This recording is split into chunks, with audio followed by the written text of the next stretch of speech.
Want to thank you guys for staying up late with us here on The Factor Uncensored. We have a great program planned for you as usual. We begin tonight with an ongoing debate centered around Madison High School right here in Houston. The school has banned cell phone use while on campus. We've asked you at home if schools should be allowed to ban cell phones on Fox26Houston.com. A majority of you, 72%, voted yes, they can be a distraction, while 28% say kids need those phones for safety. As for some students at Madison High School, they are not happy. The announcement came last week, and students protested by walking out of class today and, of course, Friday as well.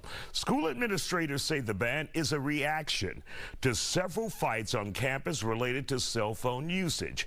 We asked HISD for response, and it reads in part, quote, HISD's policy states the students are not allowed to use their cell phones in the school building. Cell phones cannot be visible unless they are in a mesh or see-through backpack.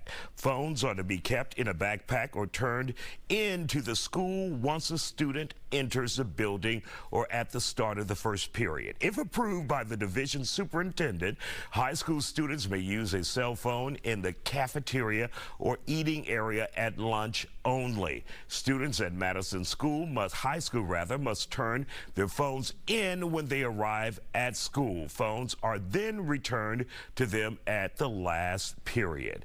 Madison students do not have the privilege of using their phones during lunch. That is because cell phone video has been at the center of multiple recent fights on campus. Joining us to talk about it, high school educator Nicole Rochelin and also parent Louis Hunter and Tiffany Purnell, a parent and Madison High School alumni. So Tiffany, let's begin with you. When you hear this rule put in place, your thoughts about it. What is your concern, if there is any concern? I have several concerns. I have concern as a parent because I completely agree the cell phone should not be a distraction in the school setting.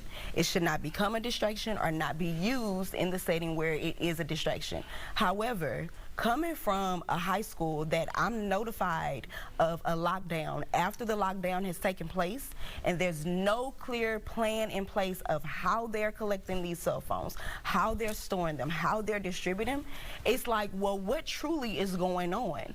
If the cell phone is an issue and it's causing an issue with safety, let's talk about safety. Let's address the priority, and that is safety, not just the cell phone. And Nicole, you're on the front lines as an educator. Oh, yes. What is it like having kids with cell phones in the class, if that is allowed in your class and at your school? Listen, I have a policy where they're supposed to put their phones in their bags. Bags have to be in the front of the classroom, but all day, every day, I'm having to say, get off your phone. I'm having to reiterate instructions over and over and over again, because all they're doing is scrolling, they're texting, they're on Snapchat, they're on TikTok, they're watching videos. They're not paying attention to instruction. The late work, the low grades, everything is accustomed to because of these cell phones. And I mean, it's a battle that I just cannot win. It doesn't matter what the consequence. I've written up, I've done everything. They just cannot put it down, and their work dictates like a text message. All right. Louis, let's hear from you on this issue. I think first, I had to do some research on Madison High School. Madison High School is a poorly performing school. First and foremost, we're talking 1,000 students, 78%, more than 2 out of 10 kids do not graduate. The average SAT score was 800. You get 600 for showing up.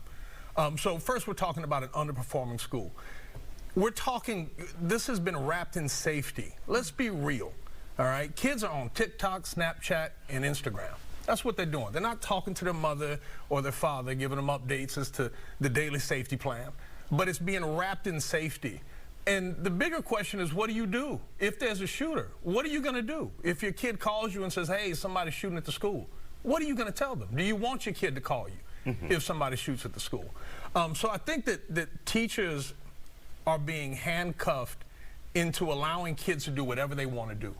You know, and unless, you know, you're sympathizing with Billy for wearing his sister's dress at school, you know, or unless you're making some viral TikTok video with the teacher and being friends with the teacher, people really don't have interest. But the minute you talk about taking cell phones away, a real distraction, let's give that a shot. You know, to manage kids, you know, you got, what, 1,800 kids, I think, at Madison, between, you know, over 1,000 kids. How do you manage those cell phones?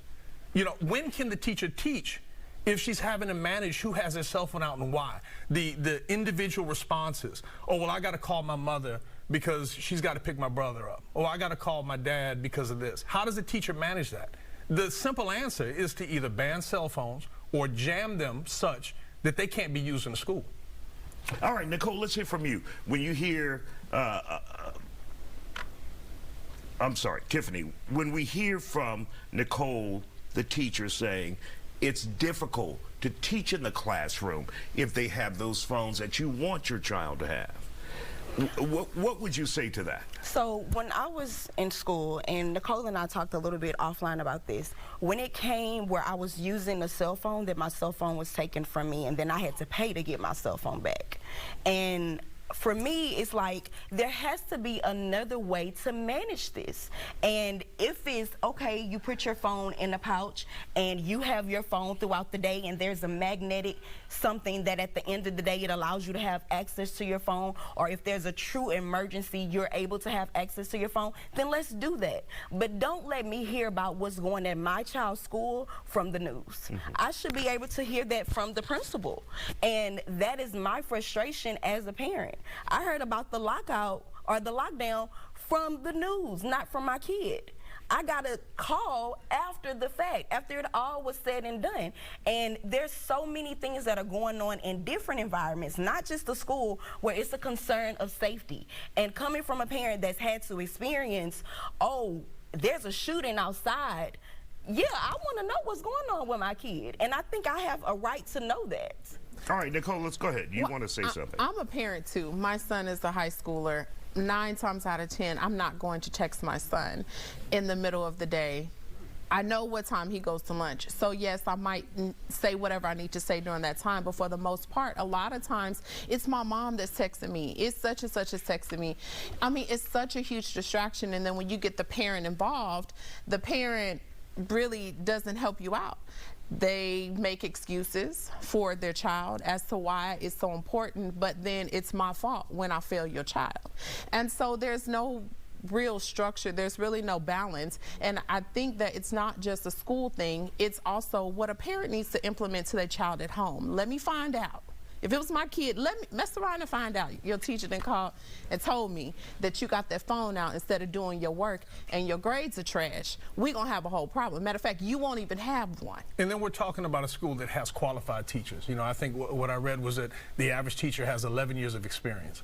You know, so we've got this administration that's trying to do something. And although it might be looked at as drastic, phones are a distraction. They are. I know as an adult, I pick my phone up more than I should. And I can only imagine that these overstimulated kids are doing the same thing and they're communicating with each other. So yeah, ban them. All right, we want to thank you guys for joining us. Should have went to school when I did. There were no cell phones.